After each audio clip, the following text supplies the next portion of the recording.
à travers texte. Marc Aurèle, le moi, le Dieu, les dieux.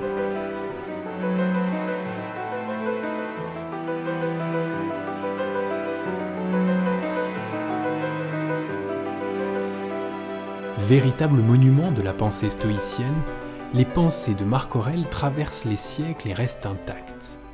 Transmises de main en main depuis l'Antiquité, lues et pratiquées par ceux qui ont fait l'histoire, Renan n'avait sûrement pas tort quand il les qualifiait d'évangile éternel. Mais avant de devenir un recueil de références pour nos bibliothèques, n'oublions pas que les pensées de Marc Aurèle furent d'abord pratiquées avant d'être expliquées. C'est un élément primordial. Avant d'être le fondement de 1001 thèses, les pensées ont été des exercices. On a pratiqué ces pensées. Mais comme on pourrait aussi dire que ces pensées résultent d'exercices, c'est aussi possible. On ne sait finalement plus dans quel sens les deux sont possibles, du spirituel au corporel, du corporel au spirituel. Eh bien, nous voilà tout de suite placés sur la voie du sacré. Soyons clairs, le titre est traître. Les pensées de Marc Aurèle. Oui, mais la philosophie antique était une vie. Ce n'était pas un pur produit de l'esprit vers l'esprit. Elle ne se tournait et se retournait pas vers elle-même, mais elle se dirigeait vers le dehors. Il en est de même pour les pensées de Marc Aurèle. Ses pensées, comme sa pensée, sont tournées vers l'extérieur. C'est faux de dire que Marc Aurèle était un théoricien de l'intérieur. Ses pensées sont encore moins une exaltation du soi. Elles ne représentent pas le retranchement intérieur d'un sujet qui n'a plus aucune prise avec le dehors. Tout ne tourne pas autour de soi. C'est peut-être un des principaux contresens vers lesquels nous dirigerait notre période. Et notre période à nous, c'est cette modernité, ces dernières années, ces dernières décennies, qui notamment tentent de nous convaincre que rien ne vaut mieux que le soi sous toutes ses formes. Les pensées sont une relation constante entre l'intérieur et l'extérieur, entre l'exercice spirituel et la pratique vitale. Marc Aurèle était empereur, et lorsqu'il accède au trône en 161, placé par l'empereur Antonin, l'empire demande une certaine activité. Il ne peut pas se permettre une vie d'ermite ou de reclus. Les Parthes envahissent la partie orientale de l'empire, les peuplades germaniques menacent, des rébellions se produisent à l'est et les catastrophes naturelles s'accumulent. Peste, inondations, tremblements de terre. Ce contexte est très intéressant. Son éducation, aussi, notamment par Fronton, son maître de rhétorique, mais aussi par la lecture, notamment d'Épictète, qu'il cite abondamment, ou bien d'Ariston, lui ont donné les clés théoriques. Mais la pratique s'imposait d'elle-même bien vite. Et si l'on plonge dans l'œuvre, on trouve des éléments véritablement uniques, qu'il partage avec Épictète d'ailleurs. Cette triple focale sur le jugement, le désir et l'impulsion à agir. Mais on trouve aussi de grandes questions, notamment celles qui nous importent aujourd'hui et qui dirigent notre pensée. Qui est au-dessus de Marc Aurèle ? Par quoi est-il dirigé ? Par un dieu ? Des dieux ?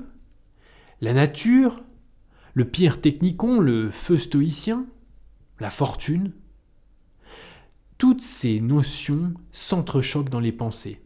Elles y sont toutes présentes, ce qui laisse le lecteur pensif. Donnons quelques preuves. Vivre avec les dieux.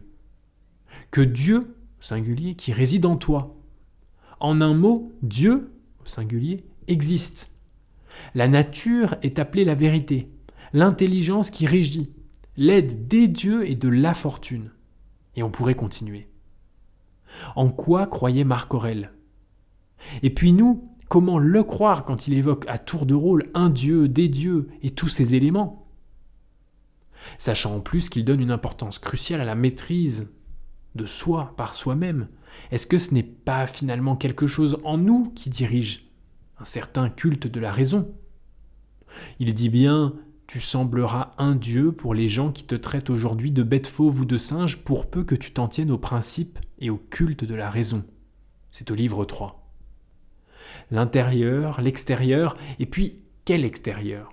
Qui, quoi ? Un ? Plusieurs?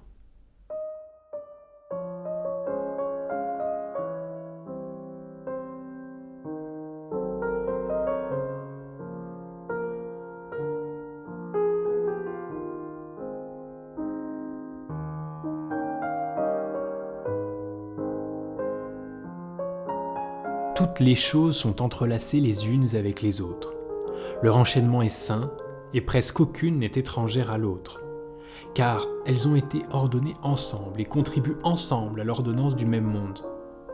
Il n'y a en effet qu'un seul monde qui embrasse tout, qu'un seul Dieu répandu partout, qu'une seule substance, une seule loi, une seule raison commune à tous les êtres intelligents. Une aussi est la vérité, puisque la perfection pour les êtres de même nature et participants de la même raison est une aussi. Tout ce qui est matériel s'évanouit bien vite dans la substance du tout. Toute cause est bien vite reprise dans la raison du tout. Tout souvenir est bien vite enseveli dans le temps. Pour l'être raisonnable, la même action qui est conforme à la nature est aussi conforme à la raison.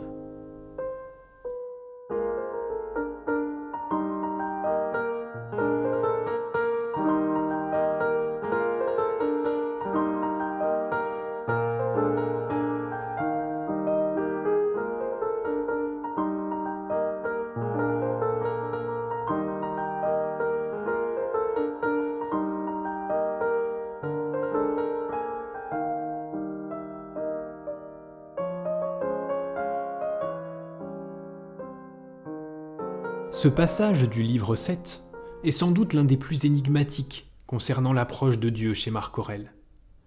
Et il est très complet. On y trouve condensées plusieurs idées majeures. L'entrelacement des choses, l'ordre du monde, l'unité du cosmos et la participation de tous les êtres raisonnables à une même raison. Marc Aurèle affirme d'abord que les choses sont liées entre elles. Rien n'existe isolément. Chaque événement, chaque être, chaque transformation est la suite et le début d'autres événements, d'autres êtres et d'autres transformations. Tout est pris, tout est contenu dans une chaîne continue de causes et d'effets. Le monde n'est donc pas une juxtaposition d'indépendance, mais l'entrelacement des choses, c'est-à-dire les choses liées les unes aux autres, comme il dit. Cet entrelacement n'est pas non plus seulement une interconnexion, il obéit à un certain ordre. Marc Aurèle se positionne sur l'ordonnancement du monde.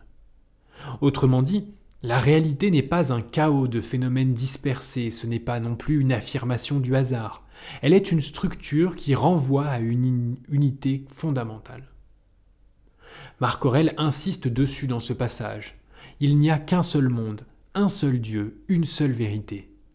Tout participe d'une même raison. Il évoque ainsi la substance du tout, la raison du tout, et la nécessité pour l'homme de vivre dans la conformité à cette raison et à ce tout. Mais prenons les choses dans l'ordre.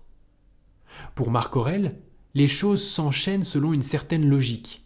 Il est impossible que ce monde, qui est un tel mécanisme géant, extrêmement bien réglé, n'ait pu être créé sans une intelligence à son origine.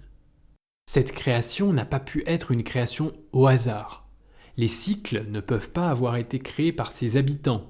Saisons, relations entre espèces, chaînes alimentaires, tout cela témoigne d'un agencement qui dépasse les êtres particuliers qui en font partie. Aucun des habitants du monde n'a créé ces structures. Ils y prennent place. Quoi que ce soit qui t'arrive, cela t'était préparé de toute éternité, écrit Marc Aurèle. C'est très clair, il concède la création à un auteur. C'est donc une question quasiment rhétorique quand il se demande au livre 4 de deux choses l'une, où il y a une providence, où il n'y a que des atomes. Pour lui, l'explication atomiste est forcément insuffisante, car, observant les éléments séparément, elle manque l'unité de l'ensemble. Elle ne tire pas conséquence du tout. Il faut lire un passage essentiel. Où le monde est un chaos, un pêle-mêle, une infinie dispersion, où il y a en lui unité, ordre, providence. Dans le premier cas, comment puis-je désirer de rester dans cette confusion pitoyable, dans cet affreux cloaque ? À quoi puis-je songer si ce n'est à savoir comment un jour je deviendrai cendre et poussière, Pourquoi donc irais-je me troubler? Car j'aurais beau faire, la dispersion finira bien par m'atteindre moi-même.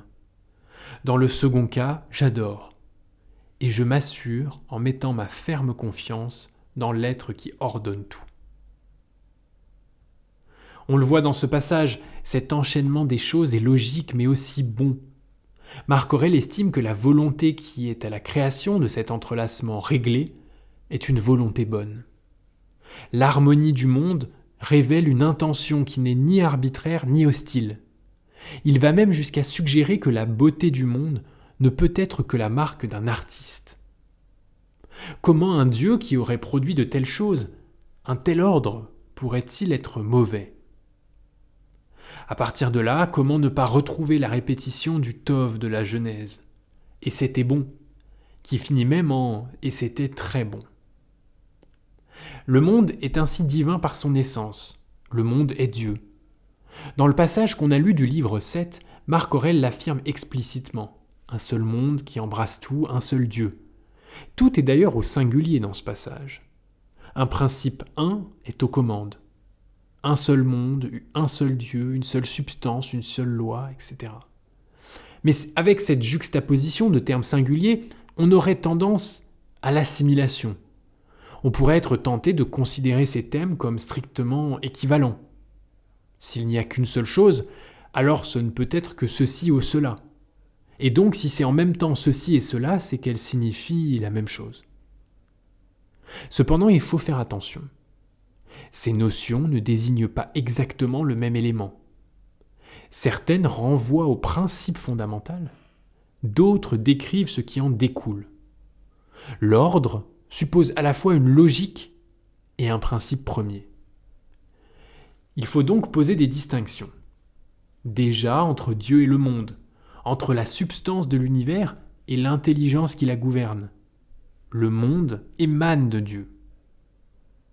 Avec ces premières réflexions, on pourrait conclure au monothéisme simple, un monde ordonné provenant d'une volonté bonne et unique, Dieu avec une majuscule, exactement tel que Marc Aurèle le dit plus loin, obéit à Dieu.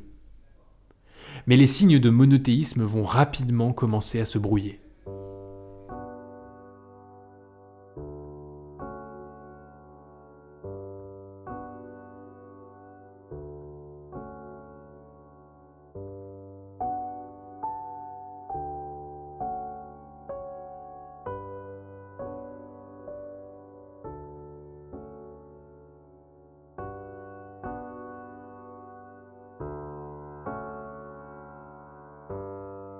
Tout ce que je suis, c'est une chair, avec un souffle et un principe directeur. Examine aussi ce qu'est le souffle, du vent qui n'est pas toujours le même, car à tout moment tu le rends pour en avaler d'autres. Il te reste en troisième lieu le principe directeur. Pense à ceci. Tu es vieux, ne permets plus qu'il soit esclave, qu'il soit encore comme tiré par les fils d'une égoïste impulsion, ni qu'il s'agisse et s'aigrisse contre son sort actuel, ou bien qu'il appréhende celui qui doit venir. Les œuvres des dieux sont pleines de providence. Celles de la fortune ne se font pas sans la nature ou sans être filées et tissées avec les événements que dirige la providence. Tout découle de là. De plus, tout ce qui arrive est nécessaire et utile au monde universel, dont tu fais partie. Aussi, pour toute partie de la nature, le bien est-il ce que comporte la nature universelle, et ce qui est propre à sa conservation. Or, ce qui conserve le monde, ce sont les transformations des éléments, aussi bien que celles de leur combinaison. Que cela te suffise et te serve de principe. Quant à ta soif de livre, rejette-la, afin de ne pas mourir en murmurant, mais véritablement apaisé et le cœur plein de gratitude envers les dieux.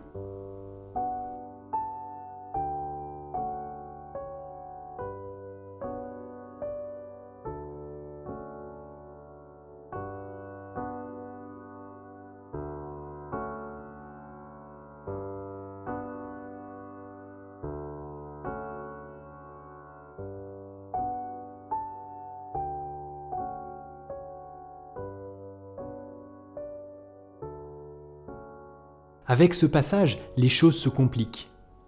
Dans cet extrait du livre 2, Marc Aurèle évoque les œuvres des dieux, cette fois au pluriel. Mais il parle aussi de la providence au singulier. Nous sommes dans une tension. D'un côté, Marc Aurèle affirme l'existence d'un principe unique.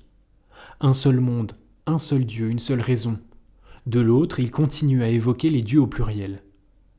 Le monothéisme de Marc Aurèle semble être un monothéisme assez spécial. Quand on s'engage sur la piste du Dieu unique, en étant poussé par toute la série des singuliers qu'il emploie, des obstacles se dressent sur le chemin. Marc Aurèle passe au pluriel. Il ne faut pas voir dans ce paradoxe un simple défi de grammaire. On est en face d'un choix essentiel de l'Antiquité qui illustre son passage du polythéisme au monothéisme. On pourrait parler pour Marc Aurèle d'énothéisme, c'est-à-dire du culte d'un dieu particulier majeur, mais considérant aussi l'existence d'autres divinités qui pourraient bénéficier d'un culte de moindre importance. Voilà ce qu'on peut lire.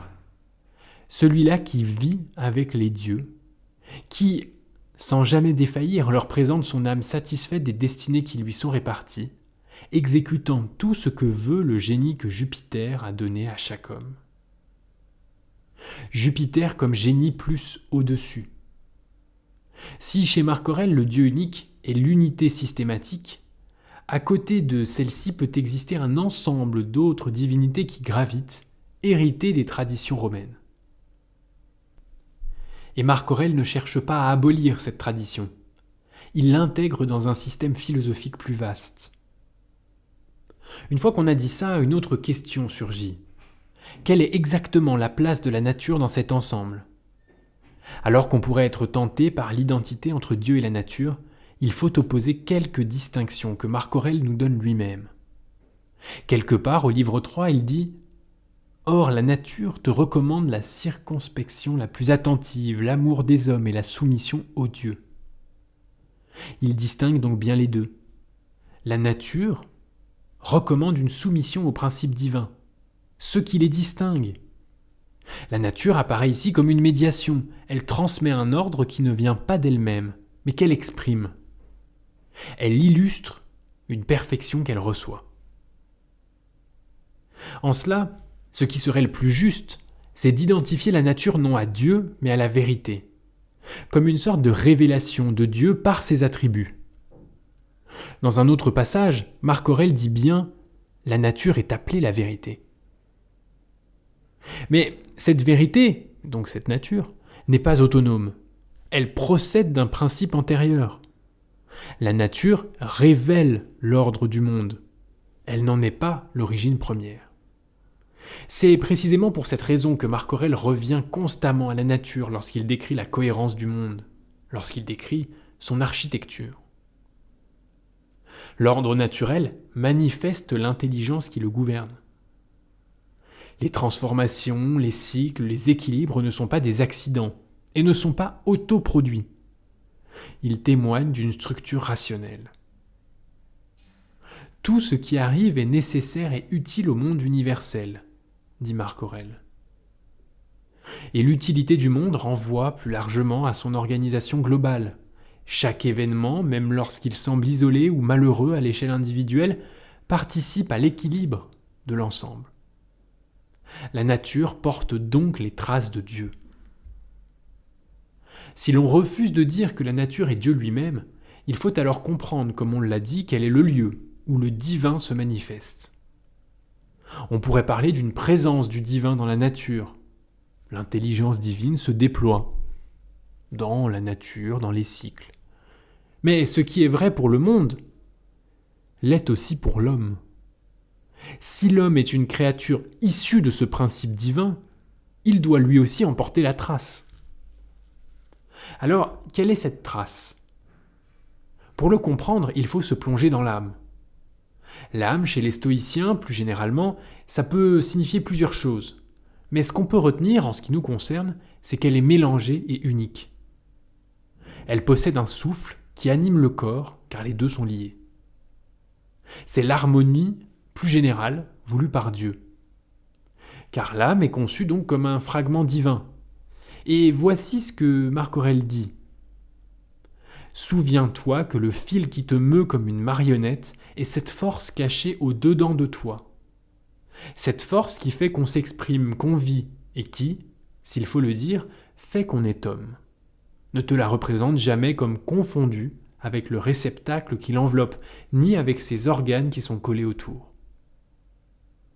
Le fil qui te meut, en même temps notre instance intérieure, et une instance héritée du divin. La partie directrice, c'est l'hégémonicon, et une de ses facultés principales, c'est la proairesis, c'est-à-dire littéralement le choix privilégié, ce qui fait le moi responsable de moi. Le principe spirituel qui habite l'homme n'est pas un fragment détaché du tout, comme si l'univers pouvait être découpé en morceaux indépendants. Le tout, chez les stoïciens, est indivisible. Dès lors, le principe intérieur de l'homme n'est pas une portion du divin. Il en est l'expression à l'échelle humaine. Et cette expression est totale. Dieu se répand dans sa création. Il est présent dans l'ordre du monde, mais aussi dans la raison humaine. Il est difficile de ne pas voir ici un parallèle avec certaines intuitions religieuses ultérieures, où le christianisme, par exemple, affirmera lui aussi que l'Esprit divin habite l'homme. L'Épître aux Romains dira, par exemple, « L'Esprit de celui qui a ressuscité Jésus d'entre les morts habite en vous. »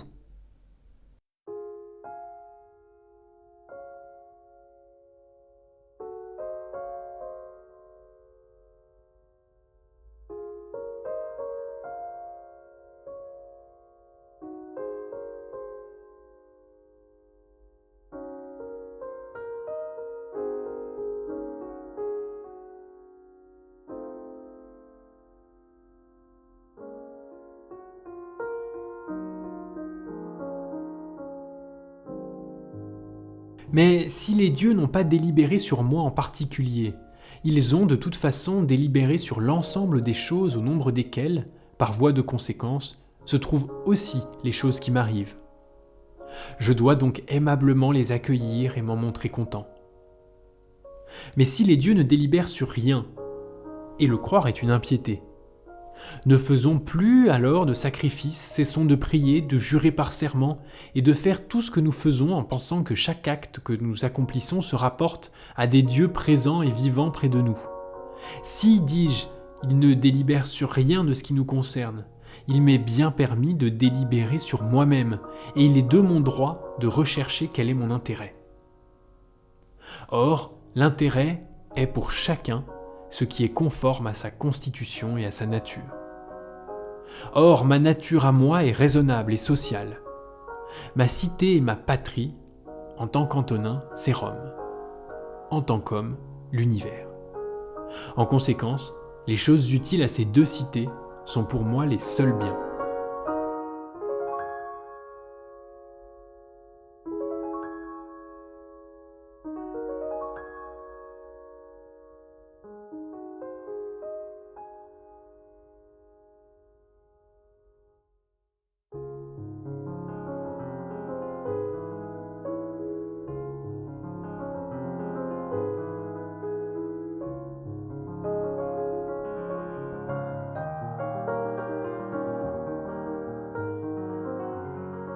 La question du religieux chez Marc Aurèle est intimement liée à la question de la liberté.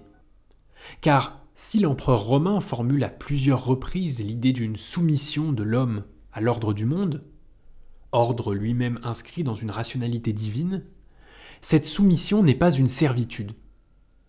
Elle laisse subsister un espace de liberté propre à l'homme. Dans le passage du livre 6, Marc Aurèle propose une alternative volontairement radicale.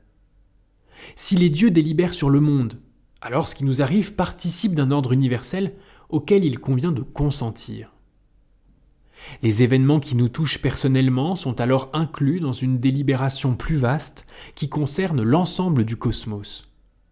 Les accueillir avec sérénité revient à reconnaître notre place dans cet ordre.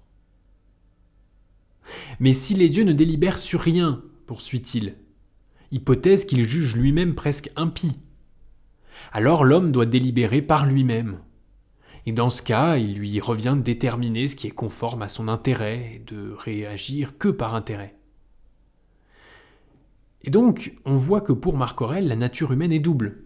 Elle est raisonnable, le fait de s'inscrire dans cet ordre, et sociale, le fait aussi de s'inscrire dans la cité.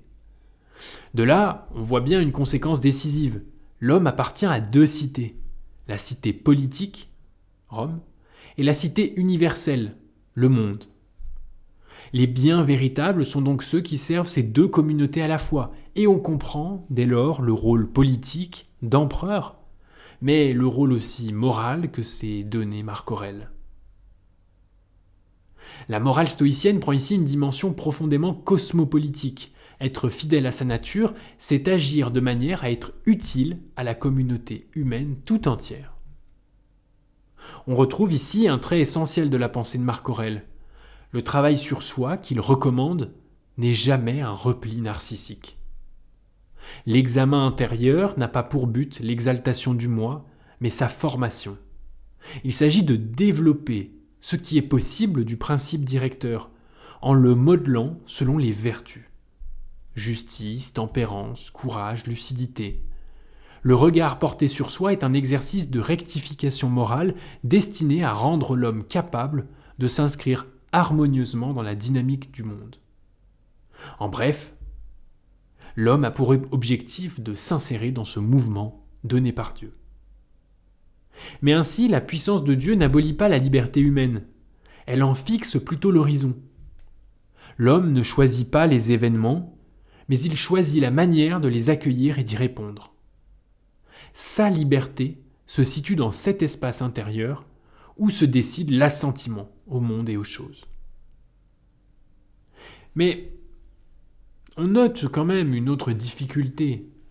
Comment concilier l'omniscience et l'omnipotence divine avec la liberté humaine ? Eh bien, tout simplement, comme on l'a dit, il s'agit de faire, en chaque circonstance, ce qui dépend de nous et de le faire le mieux possible. Autrement dit, vivre conformément à la nature. Et Marc Aurèle reprend ici un principe central de la tradition stoïcienne qu'il attribue d'ailleurs à son maître Sextius. Marcher toujours par le chemin le plus court. Et le plus court, c'est celui qui est conforme à la nature, dit-il.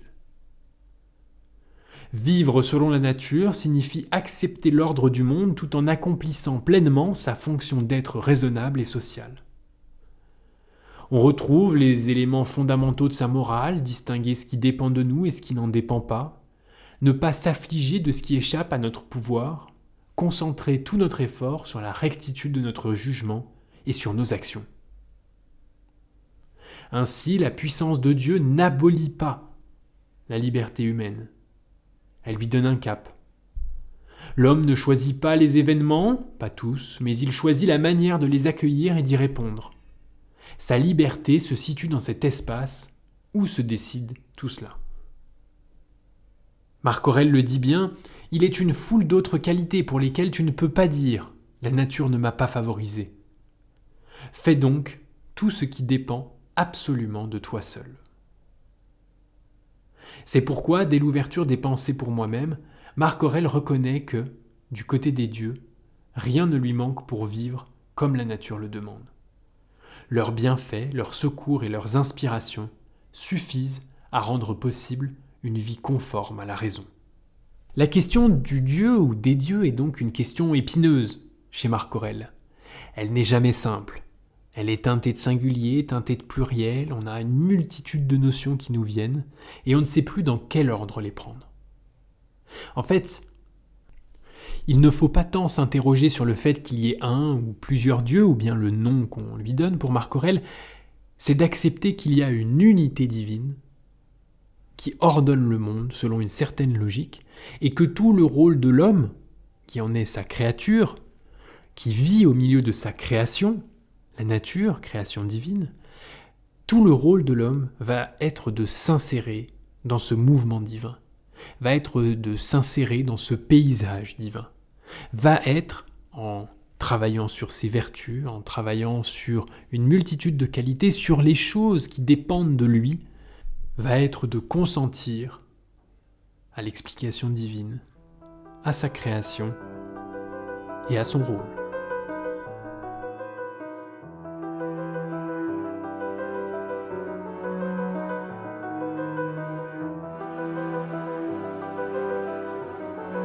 C'était À travers texte